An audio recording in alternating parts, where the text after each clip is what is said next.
If you find yourself not making progress, I want you to ask the question, are you changing what you're selling?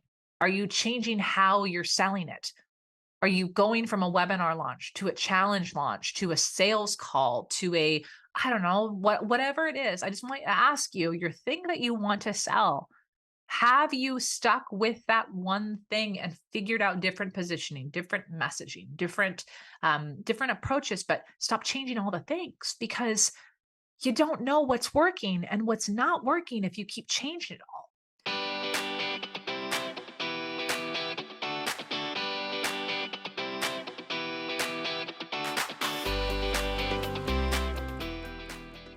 Well, hey, friend, welcome back to another episode of the podcast. I'm recording this not 12 hours, 16, 17 hours. I don't know. We closed cart on the Speaker Society last night, and I am recording this on Friday. You will hear this next week.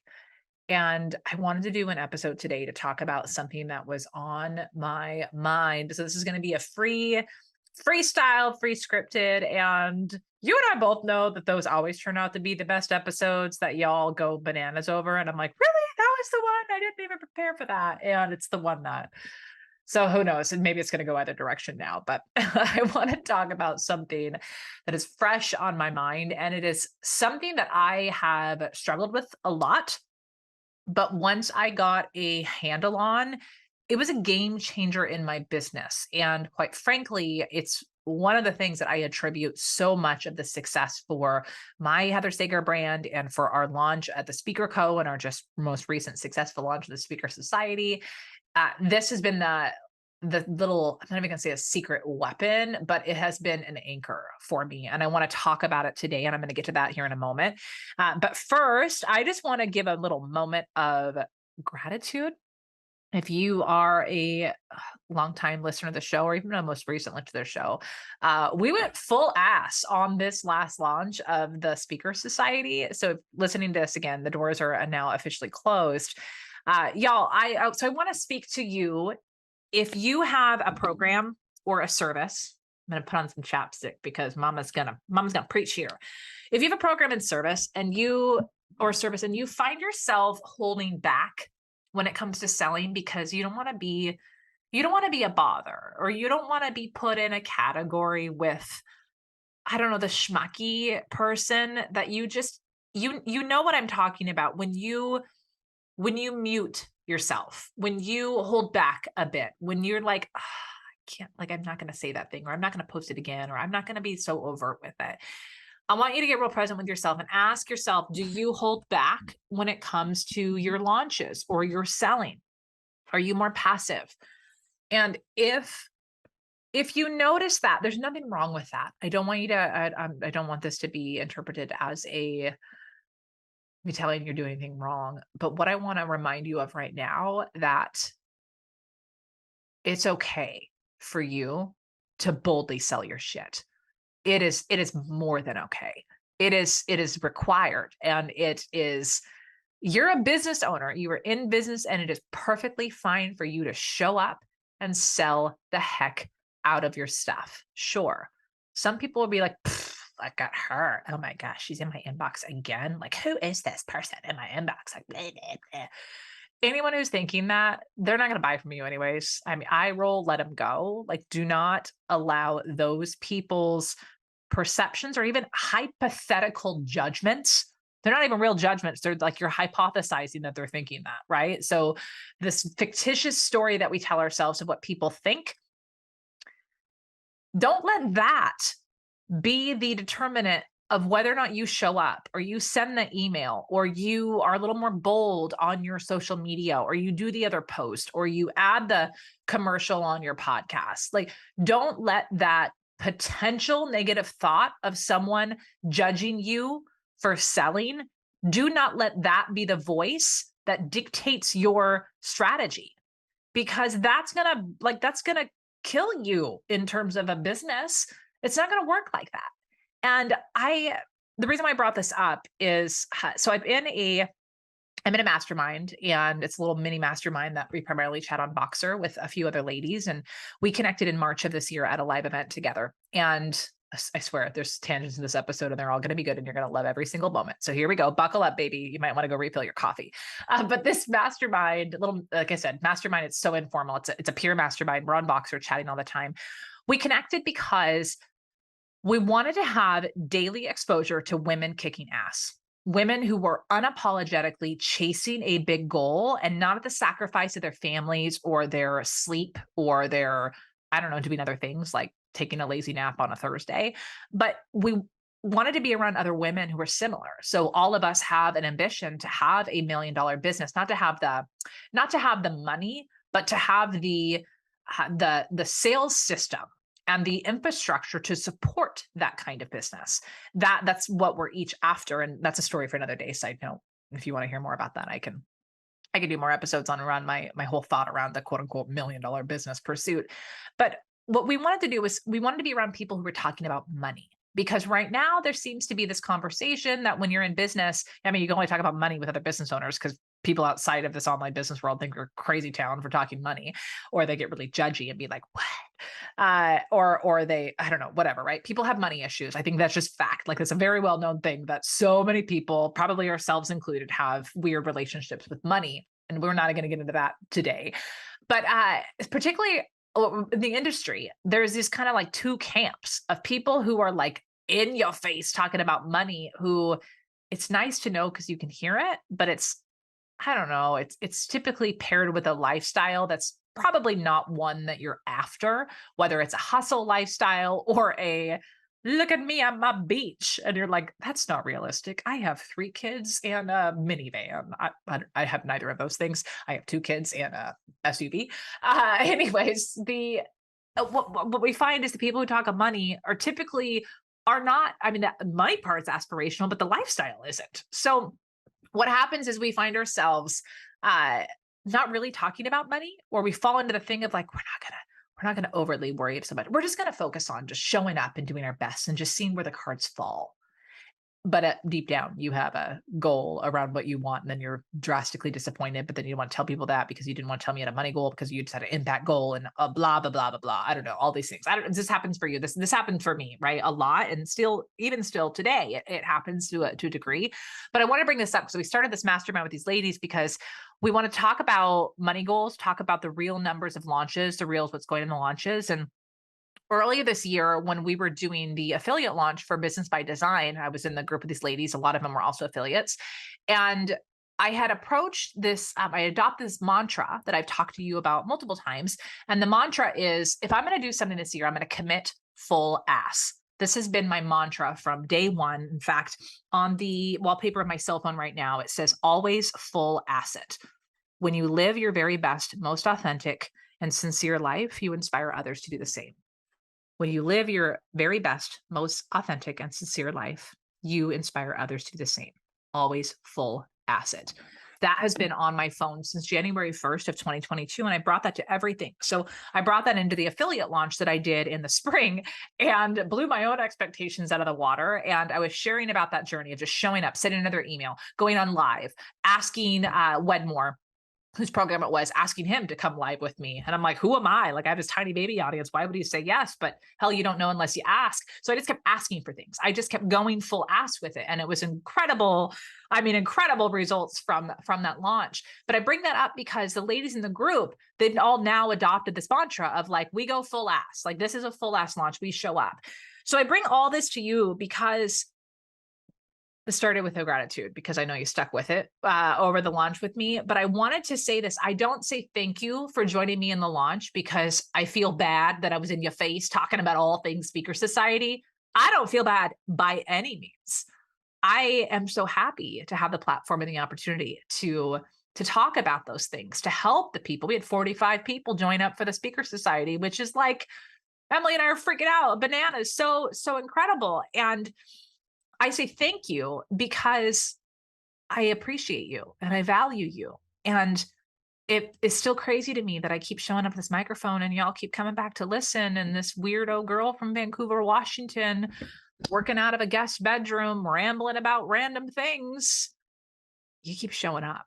And that's one says a little bit about our relationship. And I appreciate that you trust me enough to let me in your earbuds or your whatever you listen to this on every single week. For me, I stream in my hearing aids.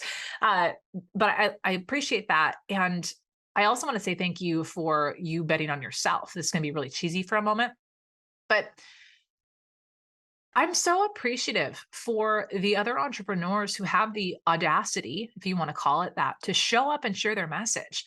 Because this thing that we do, it's weird, y'all. Like this whole building this online presence, selling what's in our brain, like the idea that things come from our brains and we bring them out into the world and turn them into blog posts and videos and emails, and we create things from nothing. And that is freaking magical. And it's because of the people who've gone before me or the people in my audience who go out and keep doing it that it gives me the courage and the energy to continue to do it myself. We're in this sounds like a really weird term, but we're in this really amazing feeding frenzy of like sharing ideas, inspiring other people. And I know that that also can be a little overwhelming, but I'm going to choose to look at the positive side about being around other creatives, being around other entrepreneurs. What an incredible opportunity we're in right now to be in this online space. What an incredible gift it is that we have the tools available for us to be able to take the shit from our heads and help other people. Like that's just wild to me. Like it is just wild. Have you ever slowed down recently and just thought about how freaking amazing that is? So I just needed a moment to honor that and to say, oh man, I hope that I inspire you to continue to show up. I hope me showing up full asses for my launches and unapologetically talking about our programs because I know they help people. I hope that lights a fire under your ass to do the same. I hope that me be an example that it's okay to sell. It's okay to send an ungodly amount of emails as long as they're valuable and entertaining. It's okay to keep showing up and keep reminding people that you're here and you can help them and persuading them to help them, because the people who actually want your help, you will find them. It always happens. It always happens. Somebody in the 11th hour is like, oh, yes, I'm going to bet on myself. And they're not betting on me. They're betting on themselves. I'm thinking about these 45 incredible business owners who just said yes to the Speaker Society. They all took a bet on themselves, their own ideas. And it's taking that step for bringing them out of their heads and into the world. But I just want you to really take a moment and give yourself some freaking credit from that, because wherever you're at in relation to your goals, maybe you're not quite as far along as you want. Maybe you haven't hit the revenue goals yet that you want. That's all cool. Keep chasing those. It's okay. But can you just take a hot freaking minute and acknowledge what you have done?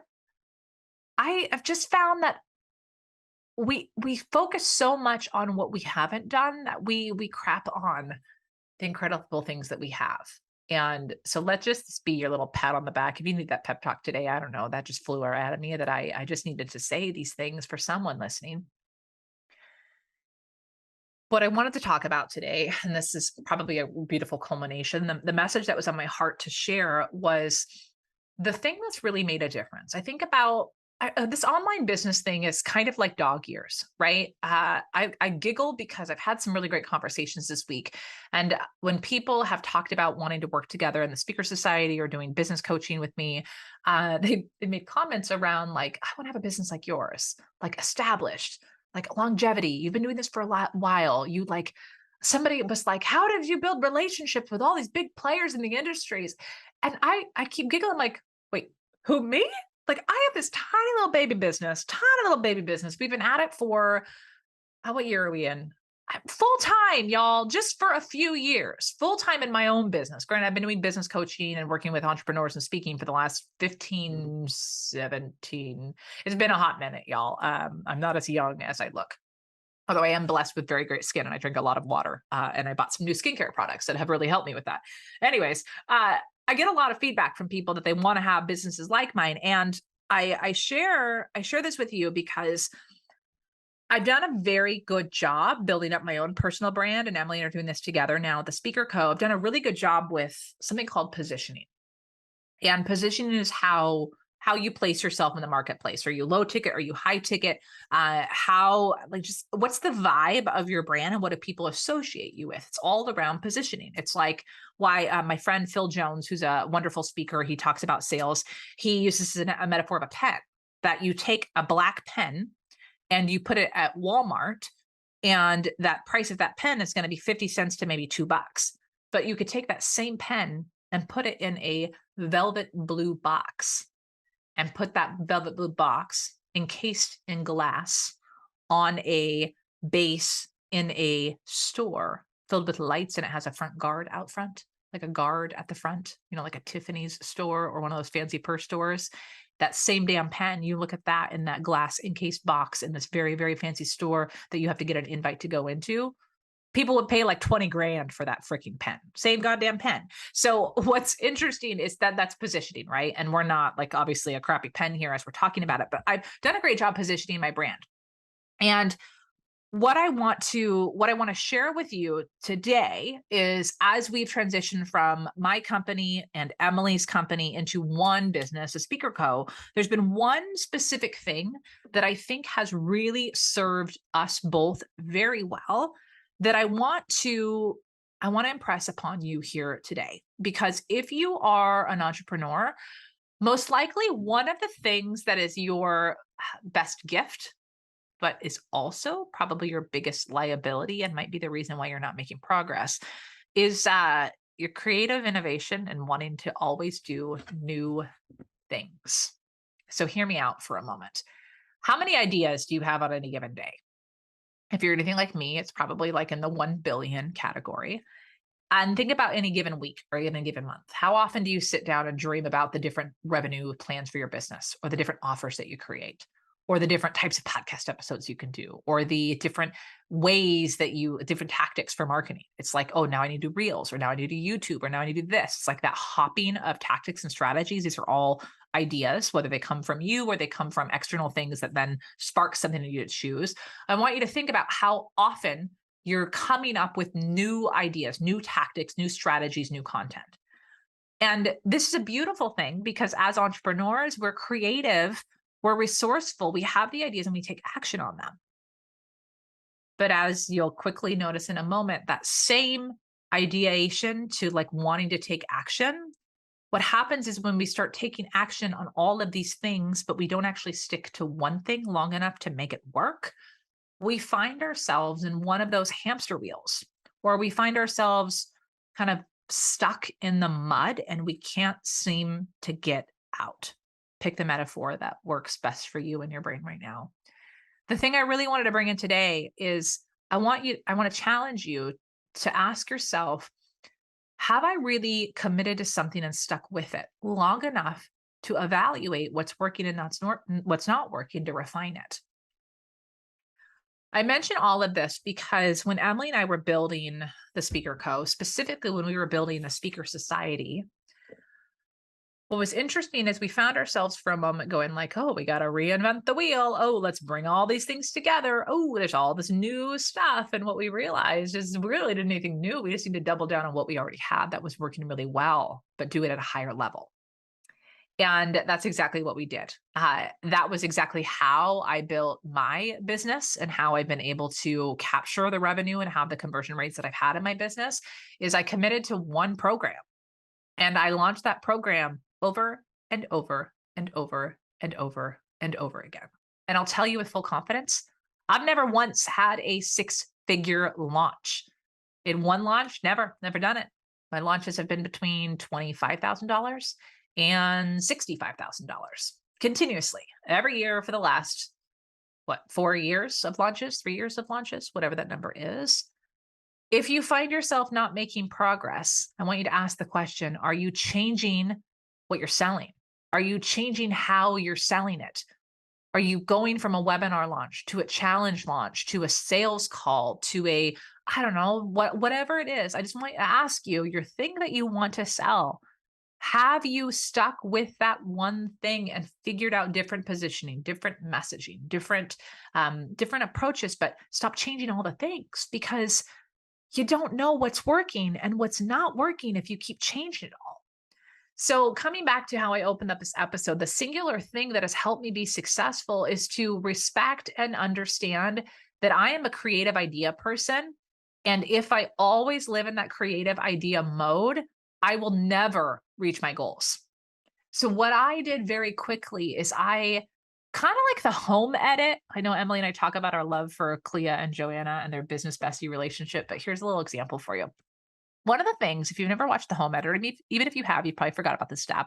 One of the things they do in the home edit to help people with organization is their rule is you have to contain things. You have to give things a place to live. So, friend, when it comes to you as an entrepreneur, you have to give your creativity space because that's what makes you brilliant and unique and genius and just magical in what you build. But if you let that creativity and the ideation go every single area of your business, you're never going to get traction. So, what you have to do is direct it. Can you direct your thinking around content ideas for your platform, i.e., your podcast? Can you direct your ideation to, can you have idea time? And then ensure that you have a container to put those into and come back to when you're wearing more of your strategic hat. I had a common phrase I used to use with my old events team. Shout out to Brent and Jess if they're listening. We used to play in a lot of events, like really big, high scale events for thousands of people. We're talking millions of dollars in the budget, and we got to do some really creative things, ranging from like a donut wall to having fire dancers to building really crazy stages, like all these things. One time in Las Vegas, we built an entire set of risers to create an auditorium feel in a ballroom. That was really cool. So we come up with all these really creative ideas. And I remember at one time we were down to the wire on this really large event in Las Vegas. And one of my event planners was relatively new to the team and he had a really awesome idea. And he brought it in and it was like a great idea. But I had to be the asshole and I had to shut it down. And I remember telling him, this is not idea time. This is do time. Like we have passed the point of being able to have creative ideas, but I want you to write that on the idea wall and we're going to come back to it later. So as a business owner, you don't have a boss telling you like, it's not about dampering your ideas or dampering your goals, but knowing when to apply that creativity and that ideation and when to bunker down and say, this isn't idea time. This is do time. This is get shit done time.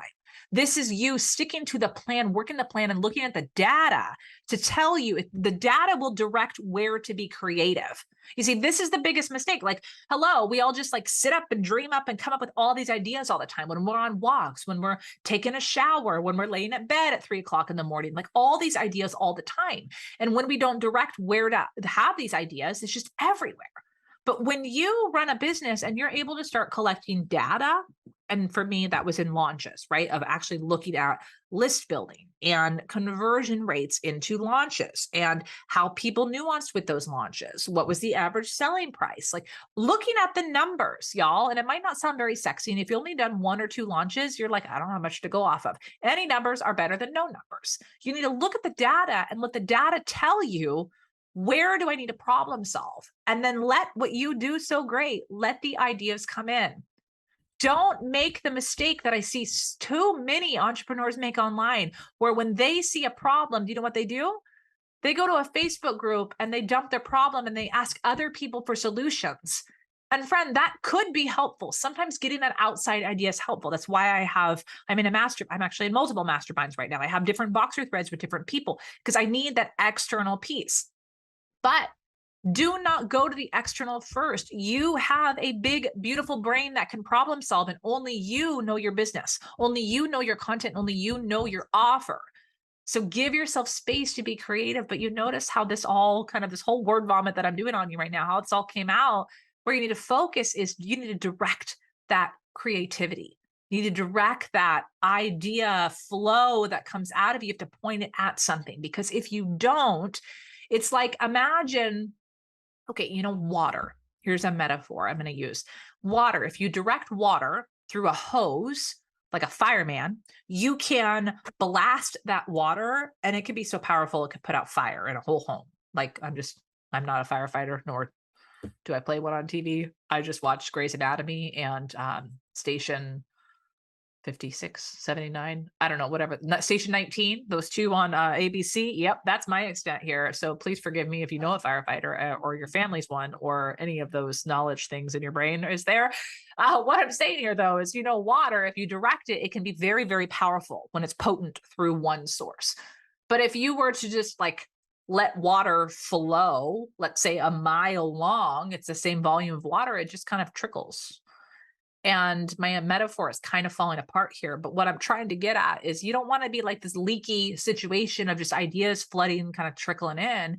You want to direct that powerful creativity towards something that's going to move you forward, that's going to be valuable for your audience. So let this TED Talk style, really long winded rant that is probably exactly what you need today. Let this sit with you for a moment and just remind you that you're good. You're on the right track. Maybe this is a good moment for you just to calibrate, kind of reset, fix the ladies, reposition the bra, figure it out and say, all right, let me just take a beat and say, I got this. And now direct your attention towards the things that are actually going to move the dial for you. All right, friend, I hope that today's ramble, we're just going to call these the Heather monologues. I hope this is helpful for you. And if I said something today that really resonated, that really stood out, will you do me a favor and send me a note over on Instagram and tell me, share with me what stood out with you? And I'd also love to know if you have any questions around speaking, around growing your online business, send them over my way. I'm looking for some topic ideas for an upcoming podcast related to online business. So if you have any specific questions that have been coming up to mind lately that you would love to get my brain on, if you want my brain on your business, shoot me a message. I'm at the Heather Sager. You can find all the links in the show, and I will see you again next week for another episode. Bye, friend.